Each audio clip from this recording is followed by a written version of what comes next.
Magandang araw mga bata.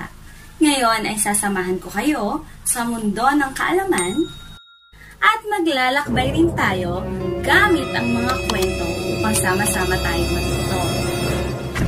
Ako si Teacher Karen, ang inyong guro sa Filipino. Kaya naman, ano pang hinihintay mo? Kay Teacher Karen, matututo ka rin. Kaya tara na!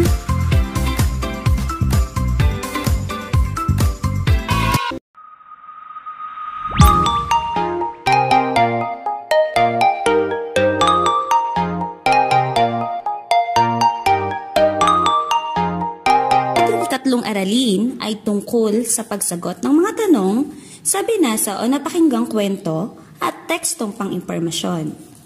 Mula sa Milk-Based Week 3, nasasagot ang mga tanong sa binasa o napakinggang kwento at tekstong pang-impormasyon. Bago tayo magsimula ng ating aralin, ay mayroon akong ipapakitang larawan sa inyo. Ano ang nakikita mo sa larawan? Tama! Ito ay larawan ng sapatos na pula. May nais ka bang malaman tungkol sa sapatos na pula? Sa mga kababaihan, sino ang nagnanais na magkaroon ng ganitong sapatos? Para naman sa mga kalalakihan, sino naman ang nais ninyong pagbigyan ng ganitong sapatos? Basahin muna natin ang mga gabay na katanungan. Una, sino ang may-ari ng sapatos na pula? Pangalawa, ano ang kaugnayan ng sapatos sa mga tauhan sa kwento? Pangatlo, kanino galing ang sapatos? Bago simulan ang kwento, maaari mo bang banggitin ang mga pamantayan sa pakikinig ng kwento? Tama!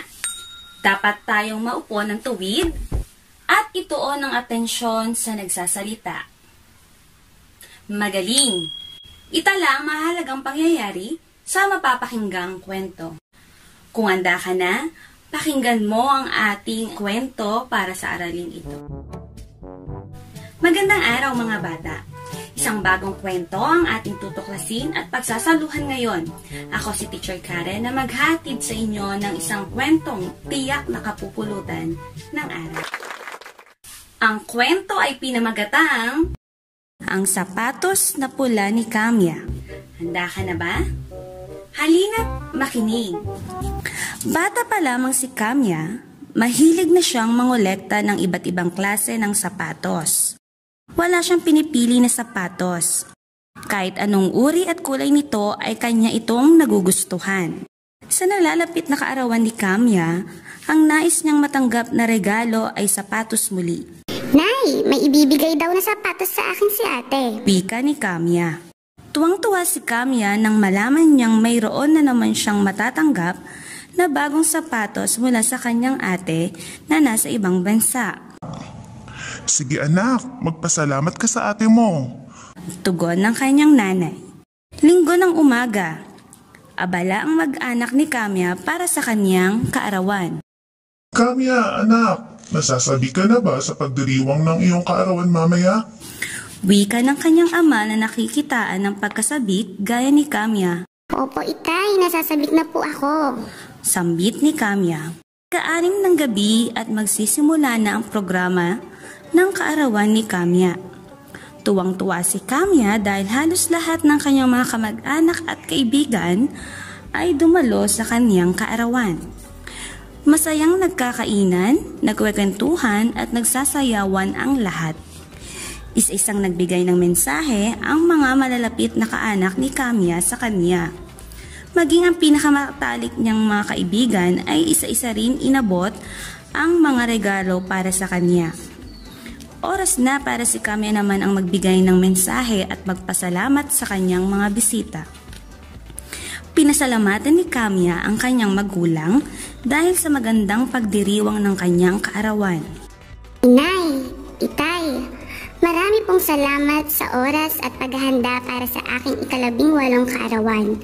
Hindi ko po ito makakalimutan. Sa ngayon, ang tanging hiling ko lang po, sana ay makasama natin si ate sa aking pinakamahalagang araw. Wika ni Kamya. Ngumiti ang kanyang magulang sa pananabik ni Camia sa kanyang kaarawan. Natapos na ang pagdiriwang, isa-isa nang nag-uwian ang kanilang mga bisita. Ilang sandali pa ay may humabol na bisita sa kaarawan ni Camia. "Camia, maligayang kaarawan!"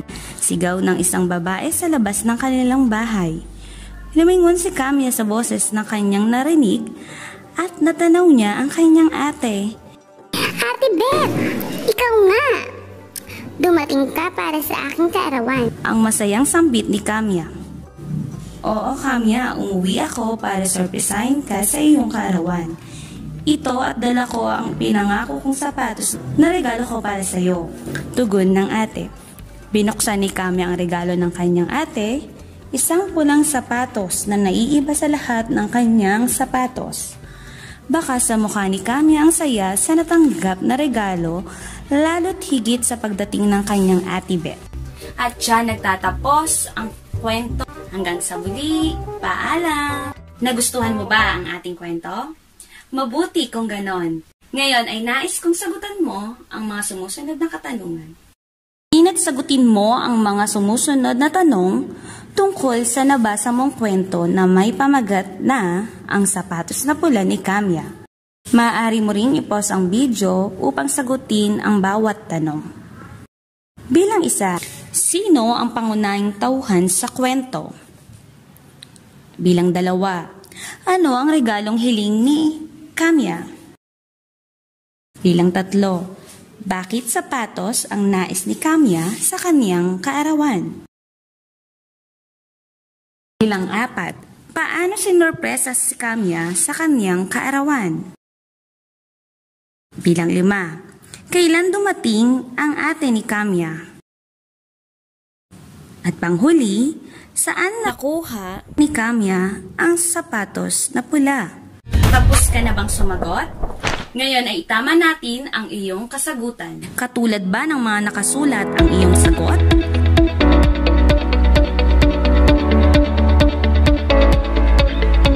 Tama ba ang iyong sagot? Magaling! Paano mo nga ba masasagot ang mga tanong sa binasa o napakinggang kwento at tekstong pang-impormasyon? Tandaan natin na kailangan ninyong maunawaan at matandaan ang mga detalye sa binasa o napakinggang kwento upang masagot ninyo ang mga katanungan. Ang palagiang pagbabasa ay makatutulong sa inyo upang umunlad ang kakayahan na maintindihan ang anumang babasahin na ibibigay sa inyo. Kailangan din ninyo na malaman kung kailan ginagamit ang mga salitang ano, sino, saan, kailan, at bakit. Ang pagbasa ay paraan ng pagkilala at pagkuha ng mga ideya at kaisipan sa mga nakalimbag upang masagot at mabigkas ng pasalita ang mga impormasyong nakapaloob sa binasang kwento at teksto. Bago pa man maibigay ang buod, kailangan malaman ng tagapakinig ang ilang detalye tungkol sa tekstong binasa.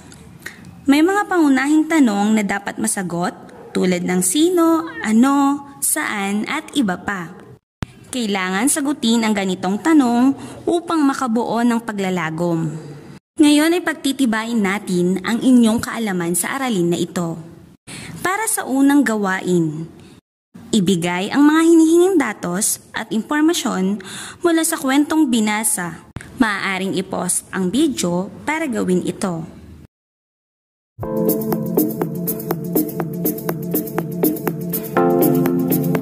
Ganito rin ba ang iyong sagot? Magaling! Para sa ikalawang gawain, ilarawan ang mga sumusunod na tauhan. Maaaring muling i-post ang video para gawin ang ikalawang gawain.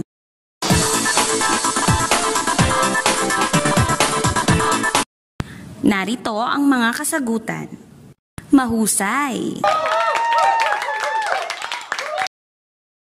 Para sa iyong ikatlong gawain, punan ang bawat kahon ng detalye o impormasyong sasagot sa bawat tanong. Maaaring muling i-post ang video para gawin ang gawain.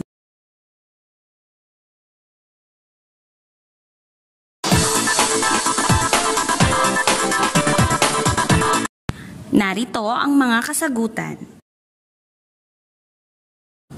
Mahusay.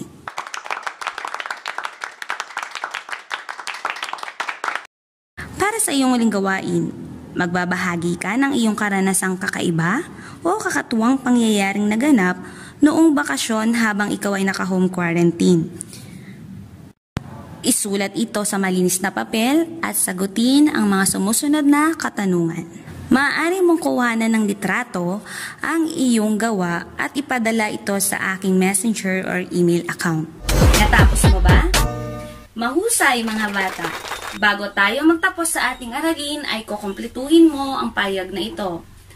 Ang bawat isa sa atin ay may iba't ibang karanasan. Ayan! Natutuwa ako at mahusay ang iyong pinakitang galing sa ating aralin ngayong araw. Hanggang sa muli,